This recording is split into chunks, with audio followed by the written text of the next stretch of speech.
E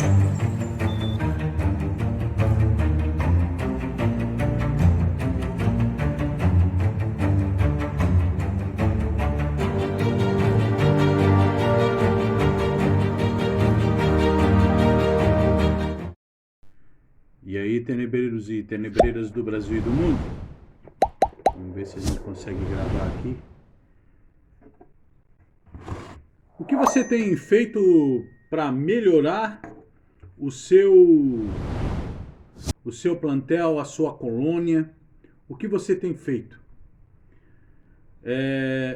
Eu tô aqui com a caixa de microlarva aqui, que eu separei de microlarva. Tava ali dentro da estufa. E tô olhando aqui para ver se tem microlarva. Tá cheio de microlarva, né? E é muito interessante quando a gente começa a ver ainda ali, ó, tá implodindo,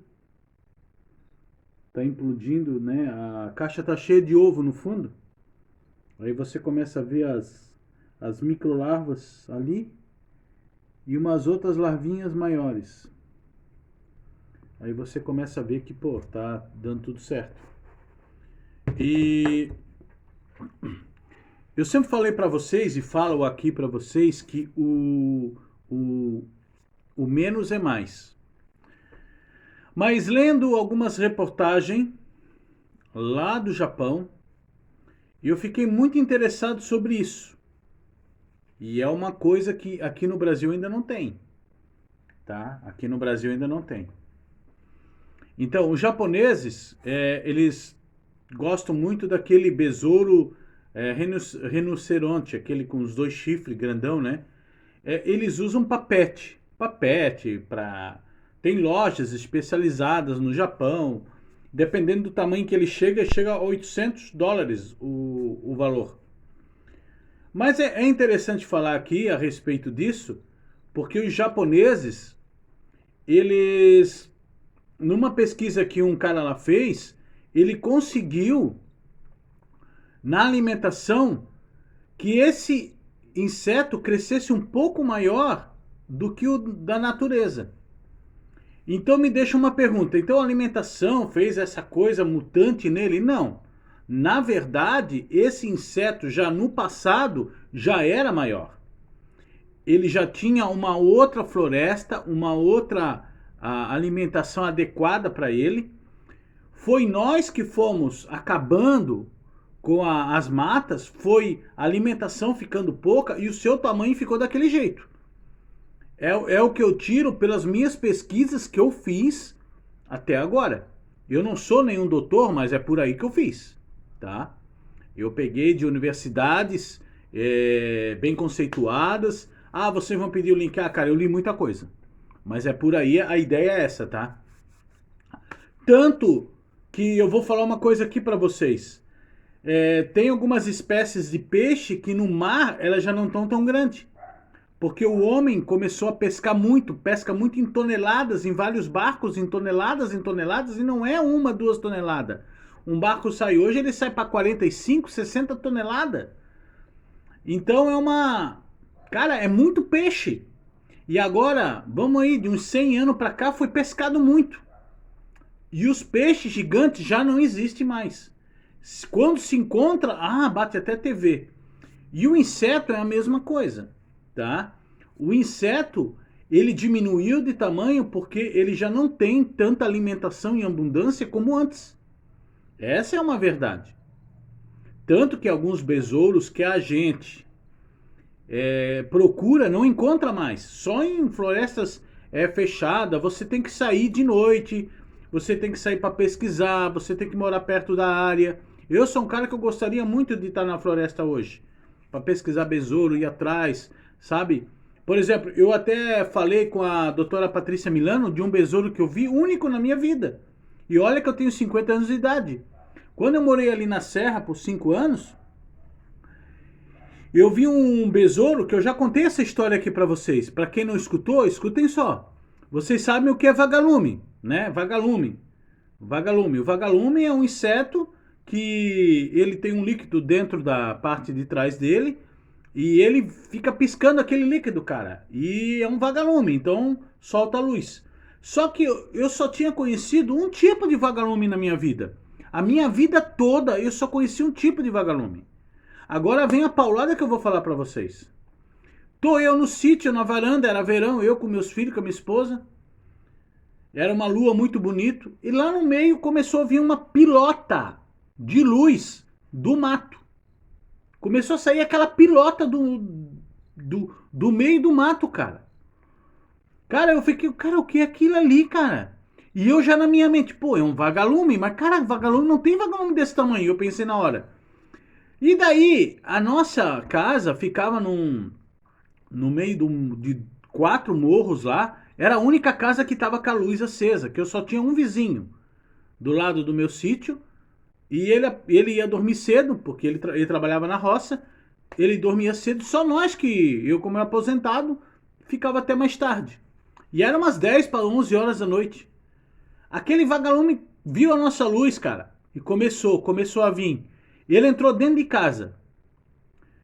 Eu me arrependo até hoje, de não ter guardado esse inseto. Porque eu soltei ele de novo na natureza. Era um besouro rinoceronte. Meu Deus, cara, enrolei a língua. Com 2 chifres, sendo que ele era um vagalume. Um vagalume. Pera aí que eu vou falar direito, cara. Eu sou encarregado. Cara, eu começo a falar errado, cara. Eu não consigo mais me consertar. Minha mente não... não consegue mais. Meu Deus, cara. Não é ré, cara. É rinocerontes. Rinocerontes. Ó, de novo. Rinocerontes. Cara, é incrível. Tem palavra que às vezes não vai comigo, cara. Ô. Então, era um besouro.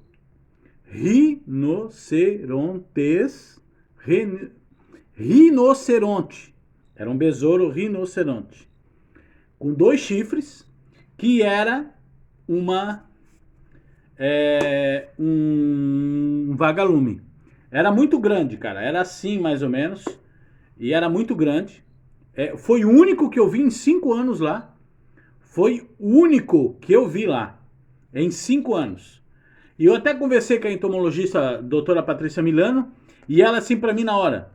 E você não guardou? Cara, não guardei, cara. Aí, poxa.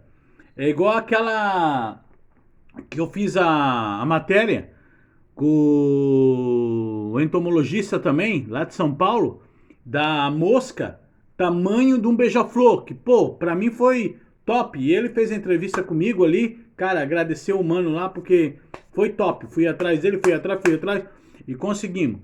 Então, assim, foi muito top. Então, cara, o que nós estávamos falando mesmo? Ah, tá. Aí eu tava falando dos cuidados ali da alimentação, do tamanho, né? Agora me lembrei. Porque foi assim, ó, eu peguei, saí daqui, fui lá, peguei outro celular, fui lá pesquisar um nome pra falar pra vocês. Rinoceronte. Rinoceronte. Cara, que coisa maluca. Então nós estávamos falando da alimentação. Então, em algumas coisas a gente não consegue mais encontrar, cara. A gente não consegue mais encontrar. Vocês estão conseguindo entender que tipo de convivência nós estamos tendo hoje com a natureza?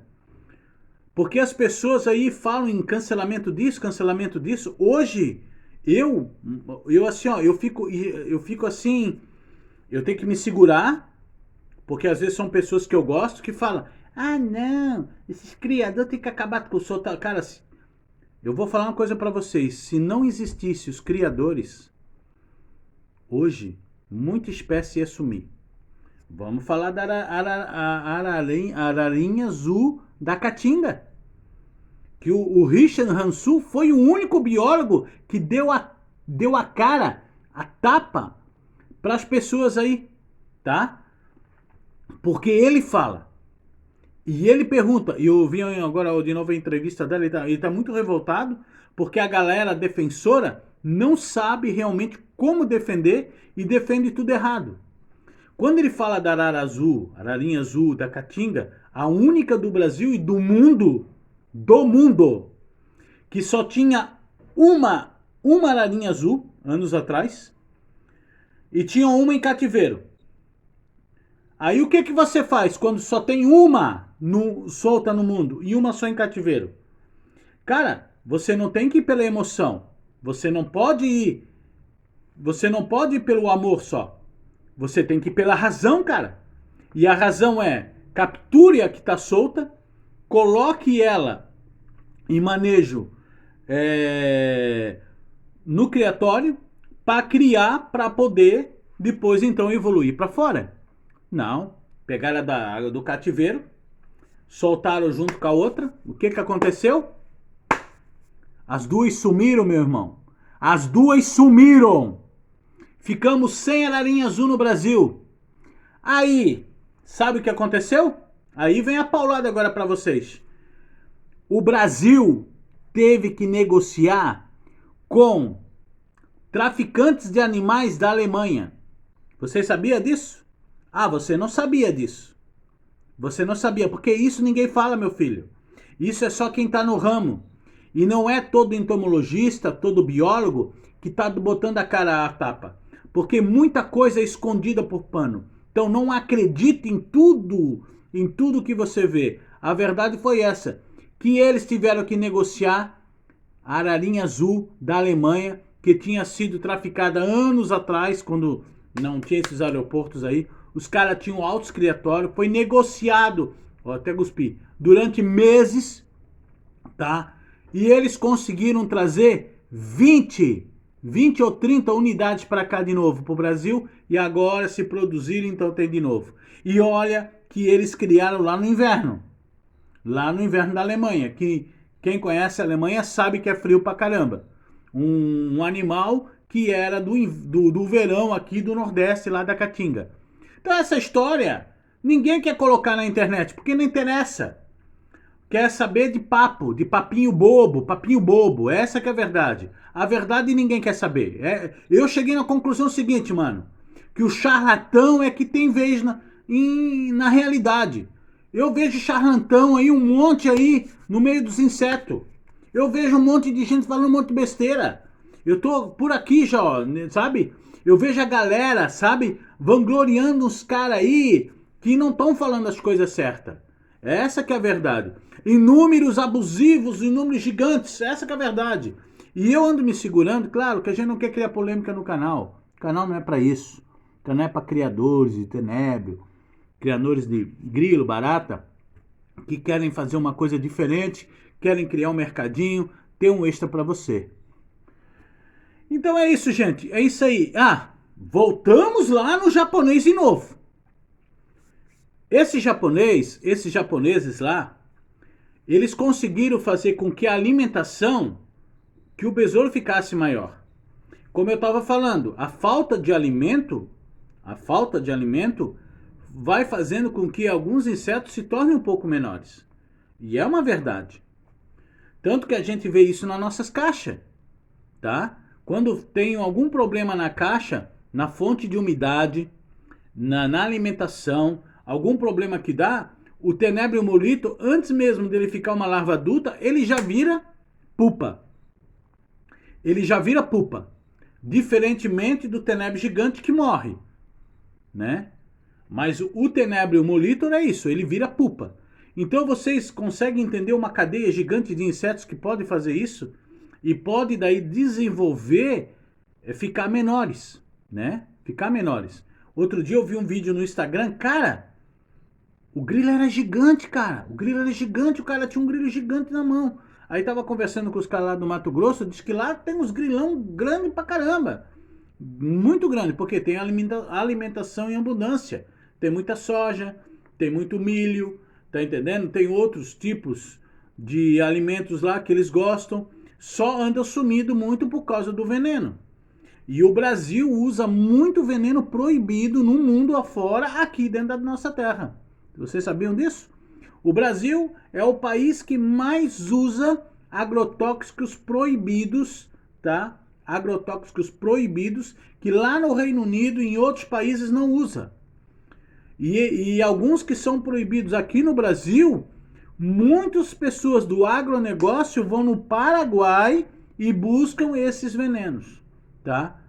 porque além de ser caros, são proibidos e eles têm uma eficiência melhor pro cara que planta soja, milho, tá? Eu tô falando besteira? Não tô falando besteira. Isso aí, tudo que eu tô falando aqui é porque eu li, eu pesquisei. Eu não venho aqui dar a minha cara tapa pra ninguém, não. Então é isso, gente.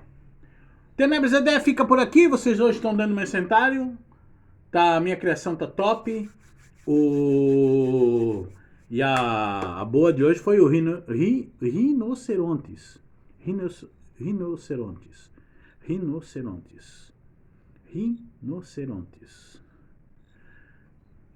Rinocerontes. Eu vou pegar outro celular agora. E vou ler aqui. Rinoceronte. Rinoceronte. Rinoceronte. Rinoceronte. Cara, acredita que eu tô falando ainda, enrolando a minha língua? E eu quero falar isso pra vocês agora. Quando eu era pequeno, eu fiz o fodióloga. Hoje eu tô assim, ó. E eu comia o R e o L. Eu tinha problema com o R e o L. E eu tenho problema até hoje em algumas palavras, tá? Eu tenho algum problema. Então, eu tenho que ler bastante, repetir bastante pra... por exemplo, eu demorei anos, décadas, pra falar a palavra Y, certo? Sabia? Eu demorei muito tempo para falar errado. Eu falava errado Y, X-Plon. Eu não falava Y, eu falava X-Plon. E meus filhos um dia em casa começaram a rir da minha cara demais. Ô pai, fala Y aí. Eu falava X-Plon, uma coisa assim eu falava. Aí a minha filha e a minha mulher começaram, e o meu filho menor, o Denner, começaram, não pai, é Y. Aí eu comecei a repetir e fui repetindo Y. Aí não sei mais falar errado. Mas eu falava, acho que era X-Plon, uma coisa assim. Então é incrível. Você tem que realmente... Não é vergonha falar quando você fala errado, mano. Cara, é a coisa mais normal do mundo. Tem gente que tem uma didática muito legal, lê uns livros. Eu leio bem, tá? Eu leio bem. Até tô escrevendo um livro. De ficção, mas é um livro. Mas é assim, é bem problemático quando você... porque tá aqui na mente, cara. Tá aqui na mente. Teu problema tá aqui na mente. Quando você começa a ter problema para falar algumas palavras e você invoca com aquilo e diz assim, eu não consigo, não, mas você tem que testar. Ir testando a sua mente. Por exemplo, Y, eu nunca de bola.